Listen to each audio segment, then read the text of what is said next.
Hello and welcome back, everybody, to the semifinals of the Eternal Tournament Series. We're going to be following Smoony as he tries to make his run for the number one place. He is going to be playing against Jock this time. So Smoony obviously still on TJP control, and Jock on a Stone Scar mid-range deck. Yep.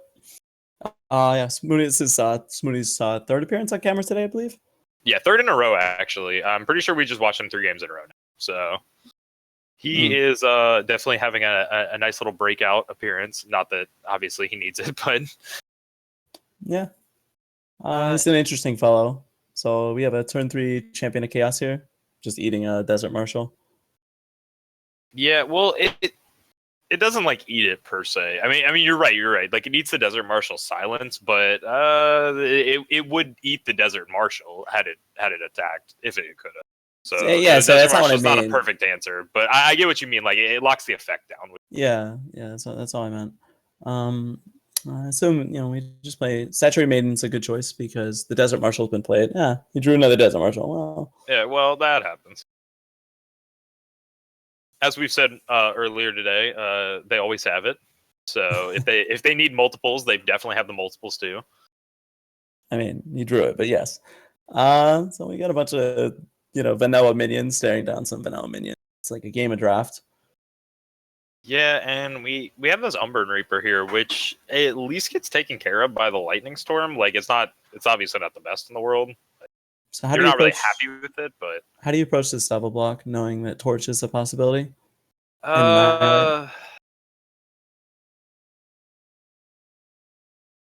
It's interesting because, like, I guess if Torch is a possibility, then you just triple block it, right? Like, even if you triple block it with the Torch, there's no way for you to lose more than 2 units. Yeah, but triple block still, you lose your 2/2 and 2/1 to just the 3/3.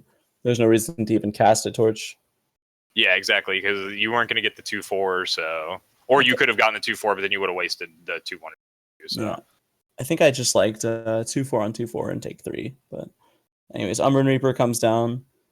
We have Lightning Storms, and yeah, Lightning Storm is it's a solid answer to Umbran Reaper. The second Lightning Storm just doesn't matter. Yeah, it doesn't matter particularly yet. Maybe there's another Umbran Reaper, but yeah, there's that Lightning Storm coming in, like we were talking about earlier. Being useful situationally against taking out some 5/1s. Like, is it great? No, but does it work? Sure. Sure. And Mystic Ascendant, thankfully, is a single time card, so it will be relevant this game. And then note Smoony sequencing, he's going to play the Mystic Ascendant with a power. Yep, which is very important due to the Annihilate being in Jock's hand. Like, Jock is going to clean that Mystic Ascendant up first chance he gets, so Smoony going ahead and waiting to make sure that he can secure it with the card draw is, it's a good play here. Like, he's definitely playing that solidly.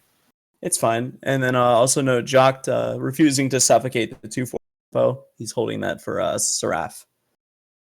Yeah, definitely looking for some better targets to go ahead and drop that suffocate on. Not particularly worried about the 2/4s and the 2/1s right now when he could just push his damage through. So here's an interesting question. So Smoony is going to play around Death Strike / Annihilate here. Just drops the Titan, does not play a power. The whole point of this Titan is just to eat. Yeah, it's just going to eat this Annihilate. And then it gives Mystic Ascendant a very real chance to run away with the game. Yeah, if this Mystic Ascendant lives for a turn or two and he keeps drawing power, like this could be a quick turnaround where this Mystic Ascendant gets huge and just gives him so much card advantage. Yeah, I was gonna say this is a bit of a cat and mouse game now because he just annihilated on his main phase, so it's not actually going to be the case. But I thought because Jock waited on the Annihilate, he was telling that he has Mystic Ascendant, he has something more relevant than Titan, and I could just stare at it with Steward of the Past, but. Mystic Ascendant will come down. The game is not over by any stretch, though. Cabal Countess can come in and then Ultimate, and there are 2 good attacks on Jock's turn. Yeah, definitely. And, I mean, it's not to undersell that this 3/5 Steward of the Past, like, it can sit and play defense against the Mystic Ascendant, but it can also just be offensive. Like, he can just keep pushing 3 damage, and there's no good blocks for Smoony with it. Smoony is going to have to throw the Ascendant into it. Yeah, so he's just going to chump block the... Well, he doesn't have to throw the Ascendant into it yet, but he eventually, yes. Yeah, not yet, but that's the only way to kill it currently. Like, the only way for him to kill it without using the Torch and another minion, too. I imagine we'll just see a Psycho Levitate. Or not the Torch, sorry. That's fine. Imagine Scorpion Wasp. Like, we've got Scorpion Wasp now. We're on the right person, Smoony, who has the Scorpion Wasp. Like, he can use that to clean it up. but it's decent. Like double lightning storm. Does that actually do anything? Not particularly. The first one clears away the Countess, which is solid. Yeah, the first one's definitely coming down. Nice pickup on the Countess, but unfortunately the second one just not serving a lot of purpose. He could use it to take a 2/4 off the board, but he ends up losing his own 2/4, so just a wash in the The end. second one doesn't matter. It kills a future Countess, Umbran Reaper, etc. You're not going to use the second one. But the first one kills the Countess. Your Mystic blocks the Countess, but it loses to Torch. Mystic attack here is interesting. I think it's fine. You're not willing to trade Mystic for 3/5, and you're just going to Lightning Storm away the Countess anyways. Yeah, I was going to ask how you felt about attacking with the Ascendant. Yeah, the Ascendant. I was in favor of it as well, so I'm kind of glad Smoothie of course, play, but I don't think it's even close because the Ascendant's not blocking, and therefore it should be attacking. Yep, get in there, try and create your own clock on Jokt, because Jokt is not far off from killing him. I don't know if I like this torch. I don't like this torch either. It represents reach. Suffocate clears that out. I think we have to. I think we've assessed at this point that because we have a runaway Mystic Ascendant, this Wasp is not good for him either. But because there's a runaway Mystic Ascendant, killing Seraph no longer matters. You've already lost the long game. The Mystic Ascendant has drawn 3 cards now. Yeah, exactly, and it's only getting worse every time. Ooh, Wisdom. Yeah, we're going to see him go ahead and fire off that Wisdom main phase. I like that. Picks up a Desert Marshal. Desert Marshal can be huge for any of Jock's pickups like Umbran Reapers or anything like that. Could, help stabilize his life total. Yeah, that's a concession. It was a close game for a while, but they he lost the cat and mouse game because he hesitated on the Annihilate, but when he pulled the Mystic Ascendant was able to run away with the game. Yeah, definitely. It was possible he was still in that game if he had held the torch. I think he really needed to hold that torch up. Like, if he could have torched the Wasp there when the 3/5 was going to die, I don't think he was. You could stop the Ascendant from swinging. I don't think he was in it. I don't think he was necessarily in it, but you can't discount the fact that it's possible. It's more possible for him to get back in it when the 3/5 is still alive. Sure. I just think he was out of it. But anyways, for sideboard games, we're looking at the sideboard of both players right now. I see the Stone Scar player is adjusting his cards. He's trimming Vera's favors. He has Yeah, real quick, we can just run over their list real quick. So I mean, we've been over Spoonies a few times, so we'll go ahead and start with Jokt. Jokt is playing a Charchain Flail, 4 Sabotages, single Suffocate, single Torch. That's interesting. He's not playing 4 Torches in the main. He's only playing 3. That's kind of weird, but interesting. He's got 3 Plagues in the side, 1 Furnace Mage to complement the 2 in the main board, 2 Subverts, a Smuggler's Stash, and a Vera. Interesting he's playing Vera. I kind of like that. Yeah, it's a little high up, but... Vera's a strange one, but thankfully most of his creatures are Shadow. So the Vera, the appeal of Vera, of course, is that not only is it, strong when you play it, but if it sticks, you just win the game. Yeah, definitely. We're already seeing out of Jokt, we're seeing some Sabotages come in, cutting out a few Torches, and we're also seeing, what card was that went in? Subverts. Yeah, he brought in 2 Subverts, so we're hopefully going to get to see some play with that. Maybe we'll get to see a pretty cool Subvert steal here. Like, that'd be interesting. Maybe he can rip something nice of Smoonies, like a Sandstorm Titan, or just one of his big units. The Mystic Ascendant himself, like, oh. Imagine playing Stone Scar and getting Mystic Ascendant. Like, wouldn't that be great to play with? Yeah, I know. As Amaz says, Subvert is he called it a win condition. So we'll have to see if it lives up to that title. Yeah, we'll see if it's a win condition or if it steals the sigils. Those are the 2 modes of it, essentially. Yeah. So we'll see. I like the choice of bringing it in here, though. This is a grindy matchup, and Subvert has serious potential to just get your opponent. I like it too. Especially when your opponent, we get to these TJP states where they don't have necessarily a lot of cards, like 3 or 4 cards, and it's the late game, and it's like they have 6 or 7 mana, so they're holding Seraph, they're holding Valkyrie Enforcers, they're holding not Sandstorm Titan, but they're holding the Mystic Ascendant, like we said, any of the big things that they're looking to establish, and you just go ahead and nick one of those. If you pick up a Mystic Ascendant and you can play it and drop a power behind it, like, oh, what a blowout on the other deck. Like they're gonna have to find something to go ahead and just blow that up with. Like they need harsh rule like right off the back.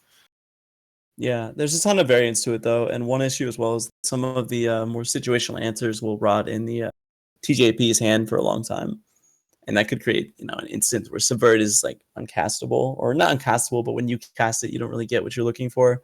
I mean, we know that Smune is still consulting his sideboard, so this is the delay for the game, but we'll have to see how the Subvert actually plays out. Like I said, it's an extremely high variance card.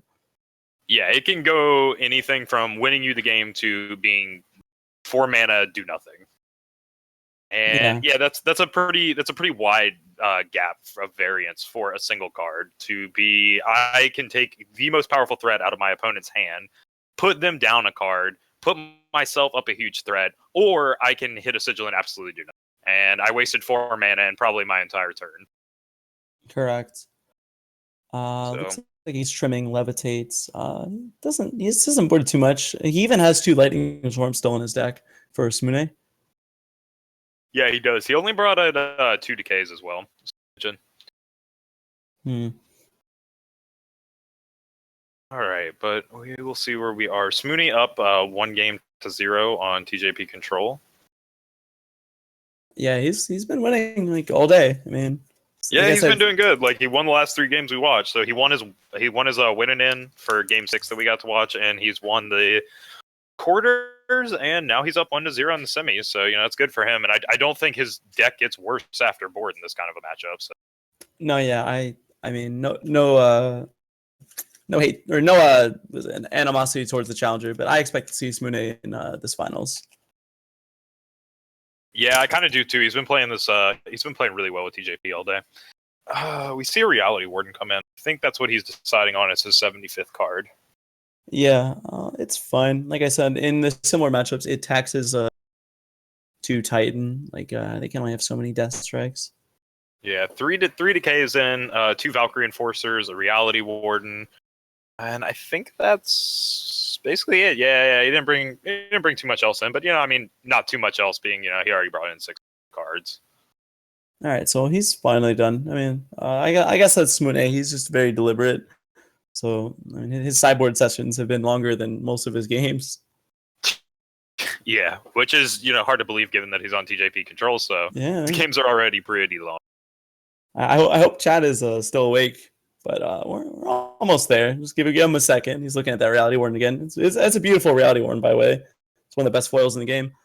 Yeah, I think it's interesting to note really quick. I don't think our viewers can see it, but since we can see Smoonie's deck, we get to see his curve, and his deck plays about 23 drops, which is 12 more than anything else. Like 12 more than any of his other cards. I think he might play like 8 2s or something like that. But yeah, the TJP control deck has this really heavy concentration of 3-cost units and 3-cost spells. All right. So Infernal Tyrant came in as well. Interesting. I was not expecting to see that.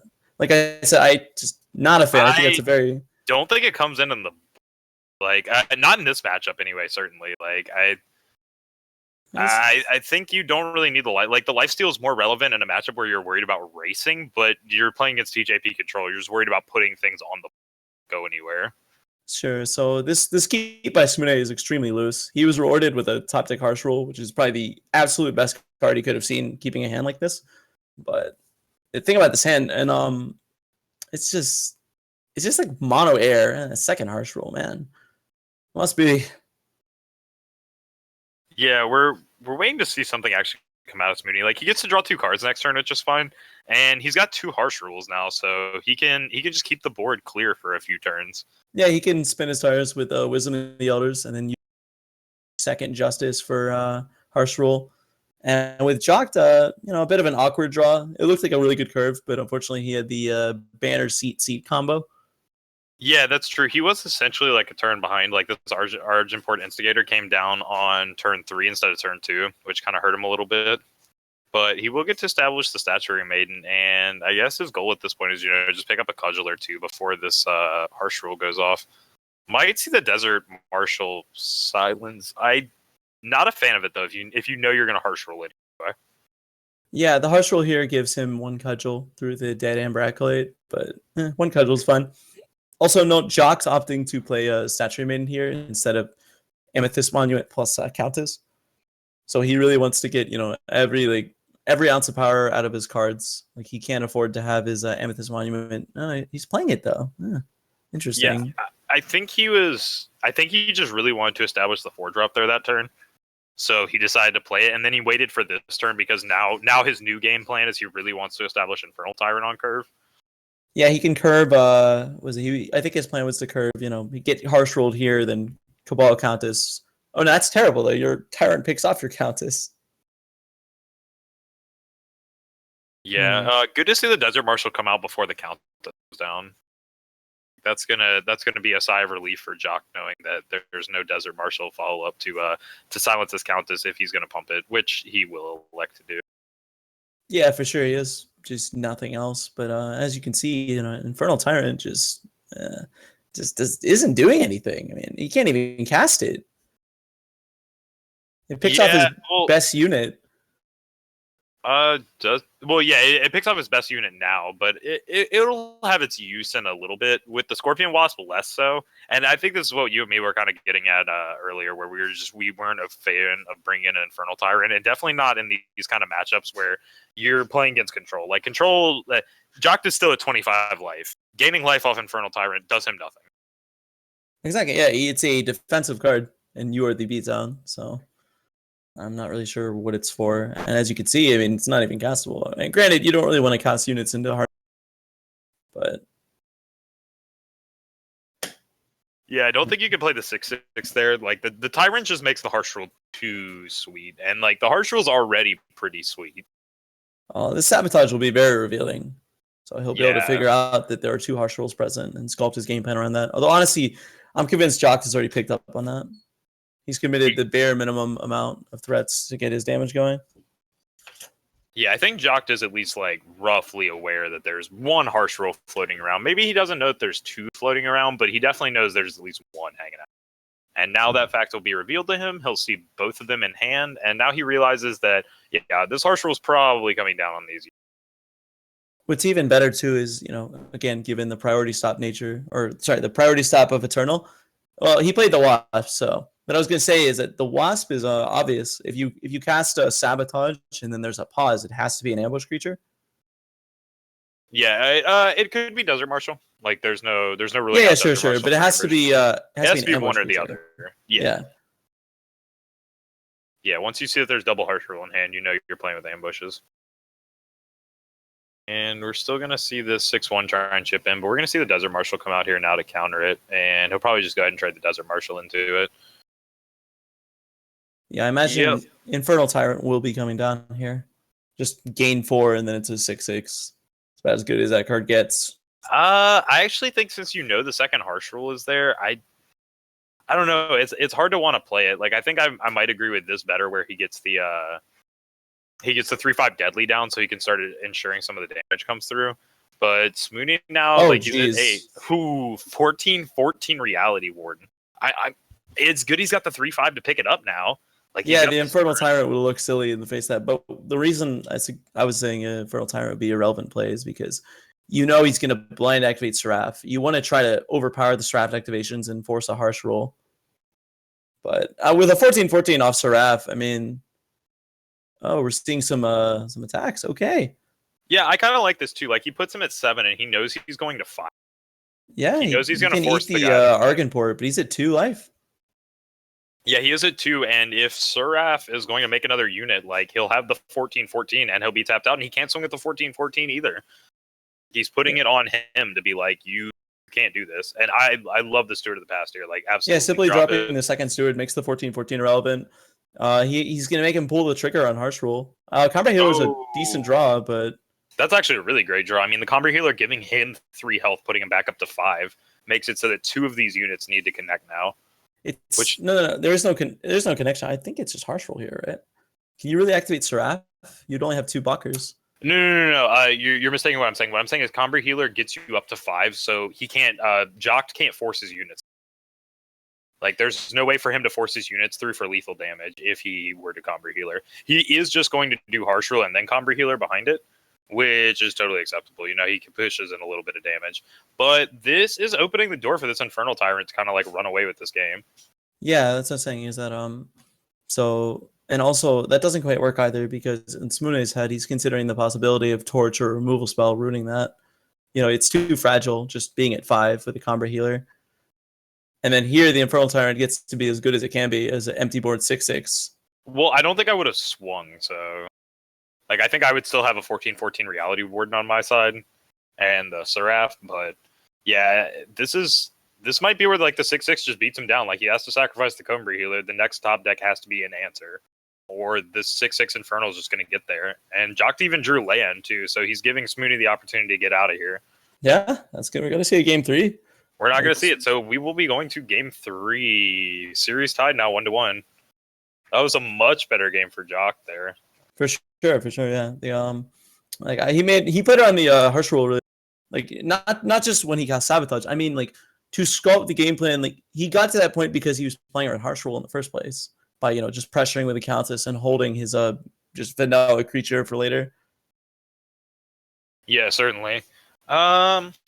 What are we going to see here? We're seeing a little more messing around with the sideboard. We see the 2 torches coming out now, and he's going in to put in the extra Suffocate.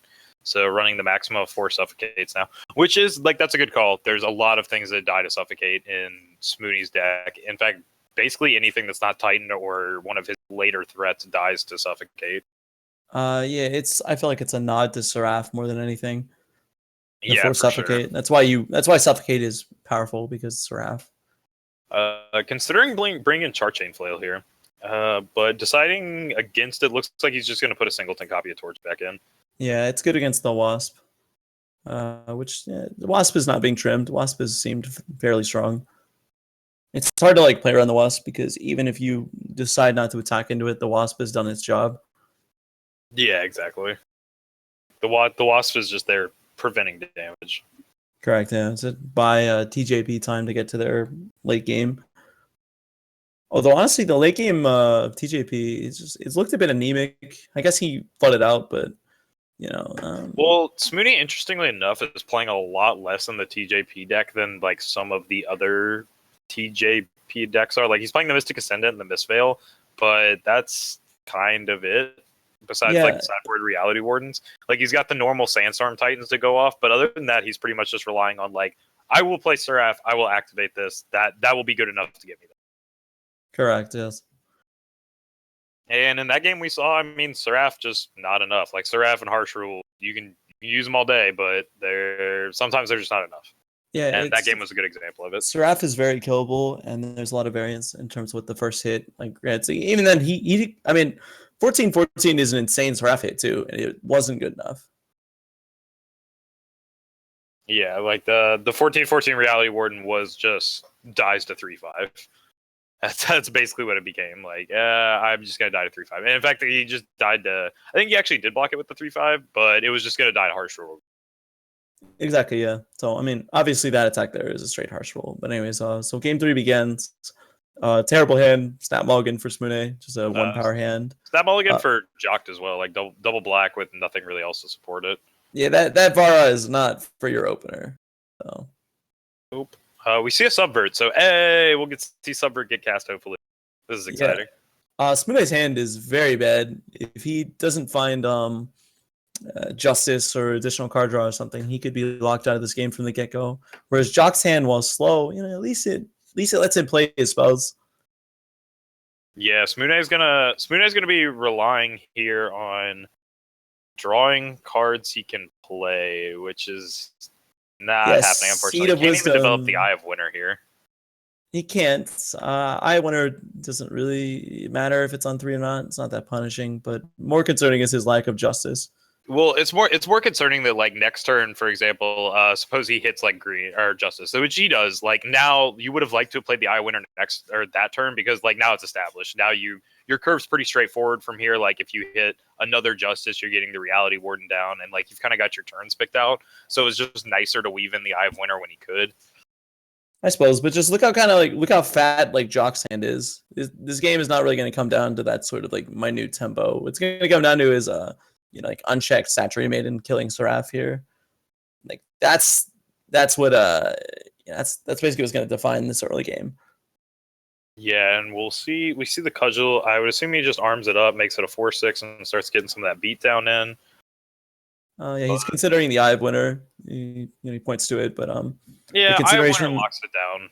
But as we were talking about earlier with like Eye of Winter on Statuary Maiden, it doesn't really matter if you lock it down. Like it just needs to sit on board and soak up enemy minions, the cudgels. Sort of, but again, this is all pretense for Harsh Rule. Harsh Rule is the only card that realistically matters from Smune at this point. He's locked out of doing anything relevant until he finds a second Justice. Seraph is useless at this point. Yeah, that is true. Seraph is just like a 3/4 body. He doesn't have the sigils, and he still doesn't have Justice. And like this is the problem with TJP control and these like tricolor decks is their color requirements are all over the place. Like we see he's holding Channel the Tempest, which requires 4 primal, and we're seeing him holding 4 cards which require double Justice. That subvert was just a misplay. They even emoted for it, but he threw the subvert right into the Ellen's protection. You can argue not to develop for Harsh Rule, but even then, he clear a mistake by Jocked. Yeah, not sure if it's going to cost him anything because once again, he has the board, and Smune is having serious problems with his power. Yeah. Are you throwing Statuary Maiden out here, or are you throwing Champion? I think Statuary Maiden's not terrible actually. Like even if the Harsh Rule goes off, well, no, because he doesn't have any minions, so you're not getting anything down. Champion's a better clock. Yeah, but I think since you know, like he just got to sabotage his hand, so he knows that there's double Harsh Rule in there. It's a question of like which one do you want to play into? It's Champion or none. Just think of Statuary Maiden as a global effect. You don't really need to stack Statuary Maidens, so the second one is largely redundant. And also, he knows that Smune's out is just draw the second Justice. I like committing Argenport. Like I don't really care about Argenport, so that's a good card to commit to the board. He chooses not to though. Yeah, I'm kind of like really curious with Jock's line of play. Like I actually think he just like doesn't realize Smune has like 1 Justice. I doubt that. I think he realizes, but he's just playing overly defensive. I think you have to get the other minions down though. Like you have so many things you can play. Like yeah, but Champion trades into Titans and all kinds of cards. The Infernal Tyrants are huge 6/6s. Statuary Maiden locks up the board. The only card that like can advance his clock while not mattering in the long term is Argenport, which is what I would have played. Yeah, I mean, at least the Argenport Instigator, but even the Champion, like you throw it down and like he picks up Justice and Harsh Rules. Like okay, that's fine. You had 6 mana. You play Statuary Maiden Argenport next turn. Like, if he didn't draw his 3rd Harsh Rule, since he already got rid of 1. And this Umber Reaper still hasn't been silenced. So, like, when this thing dies, if it dies to Harsh Rule, the 5 damage is going off. No, I mean, there's Desert Marshal in his hand. So he's going to find Justice off that Seek Power. I assume he's just going to hold Desert Marshal and then ambush the Umber Reaper rather than freezing it. That prepares for the Harsh Rule next turn. So Smune, see, this is what I'm saying about the slow rolling by Jock, like his not his inability, but his decision to not commit any more power to the board has given Smune quite a bit of time. And with that time, he's resolved 2 Wisdom of Elders. Yeah, this turn is still awkward, though. Like, he has to keep something stunned. I guess you could have passed there and let the Desert Marshal hit, but even still, like, you give yourself, like, you're letting him take another cudgel. I think I just saw a line. He didn't do it. I was going to say, you Infernal Tyrant and shoot off your own Umbran Reaper before it can be silenced. Yeah, no, that's actually pretty good. Like, I would have liked to have seen that. And yeah, Smoothie deliberating right here as to whether or not he needs to silence the Umbran Reaper. If you silence the Umbran Reaper, you give Jock the cudgel. If you don't silence the Umbran Reaper, you take 5. Yeah, this feels extremely loose to me. I think it's I would have froze the 2/4 Desert Combat Healer than Desert Marshal on his turn on the Umbran Reaper, and that's going to be lethal, right? Oh, no, Desert Marshal doesn't end the game.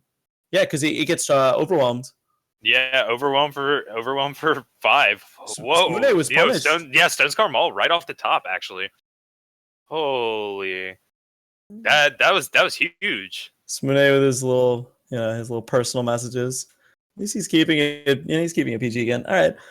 Yeah. I mean, sometimes you just play greedy, and then they top deck Stone Carmel. But I don't know. I mean, would playing the Argenport Instigator, would that really have induced the harsh rule, or moreover, like, I mean, he didn't draw justice, but even if he drew justice, like, do you really mourn for that Argenport?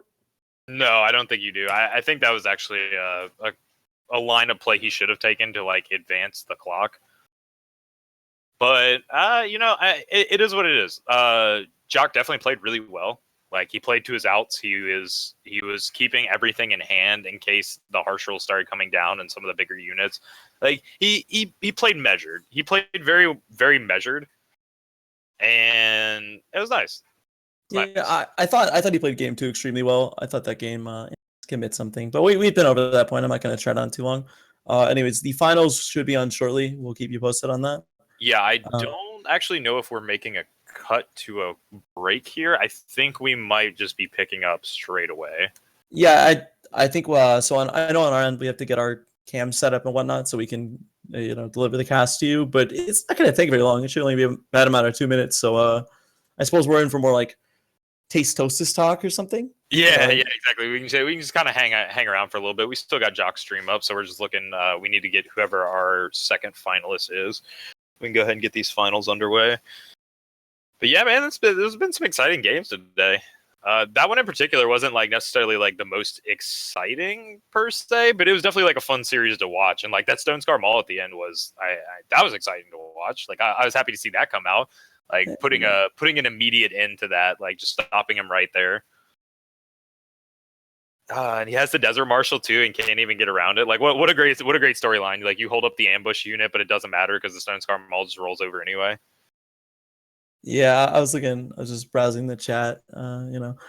Somebody threw up the Resident Sleeper. They were not having a enthralling experience. It did drag on for a bit, but I assume that was posted during the the whole harsh rule dance where he's just like, just play something, man. But it worked out. Yeah, that's like TJP control in general. Like if you're one of those people who in chat like post Resident Sleeper on ironically, like yeah, well, buckle up for TJP control.